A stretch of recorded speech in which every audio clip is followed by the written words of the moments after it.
Hello, so Brazil is having a bit of a January 6th moment on January 8th, and this is the comment section of a Vaush video. Now, Vaush claims to be center-left, and he claims to be a liberal, and his user base obviously is having very fascist tendencies and very authoritarian tendencies. And this is always under the surface with the most of what people call the left, which is why I definitely consider myself a centrist.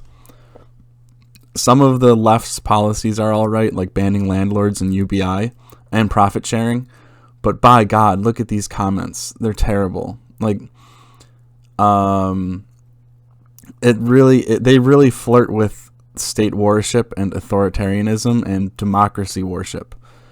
One of the main points that I want to make this video, reasons I want to make this video, is to just highlight the fact that this election, like most elections these days, ends up 51% 40 to 49% in favor of the establishment candidate or the globalist candidate or the candidate that the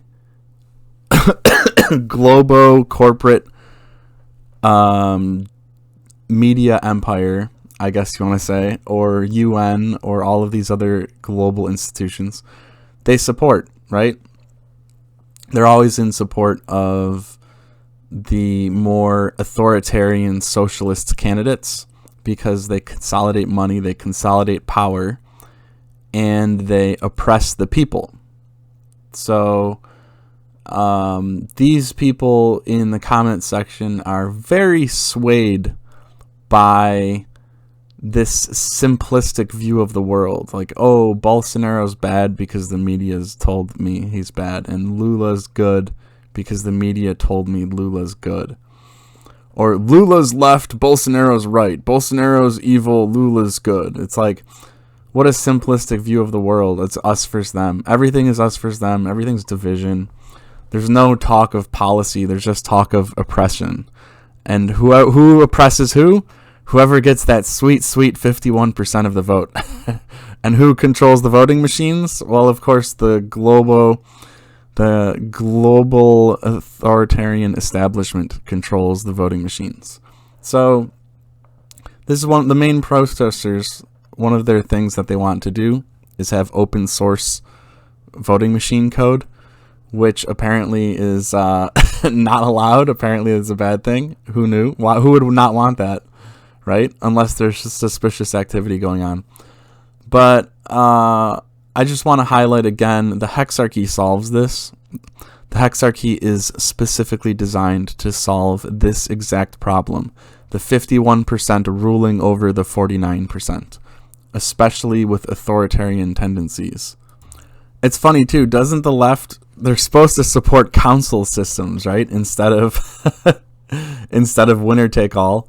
Winner take all democracy is so stupid. And if you think about it for more than 15 seconds, honestly, you realize it's so stupid.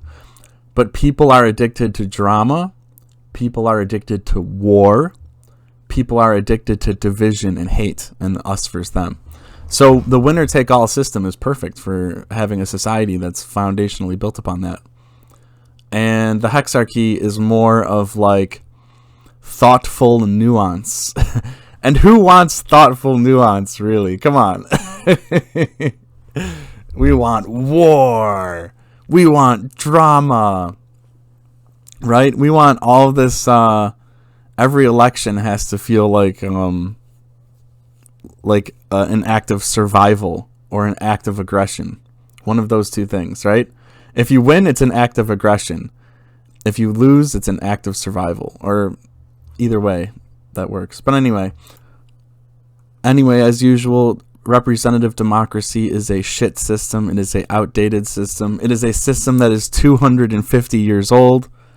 It's got to go. And the Hexarchy and the direct democracy are its inevitable replacements. On the local level, too, what a beautiful thing. I mean, think of how much sovereignty everyone had, or how much power each vote had in the most recent Hexarchy election. There were only 18 votes for 6 candidates. Each vote has so much power. Each vote has so much influence. Obviously, this will change when our society has 1,000 people or 5,000 people. But still, at that point, each vote is still so strong and incredible strength compared to normal society. I think I should make a video calculating that, or trying to calculate how much more influence you have in a local hexarchy versus a 300 million strong representative democracy society. I think it's has to be over 100,000 times more influence, right? Or I don't know. I can't do this math in my head, but that might be the next video, and I might wrap it up there because I'm just so sick of complaining about the same old bullshit because it arises over and over and over again. The 51 versus the 49. That is the story of our age, and you have the solution. We have the solution. And remember, a single new constitution is more powerful than 1,000 shitty democracies.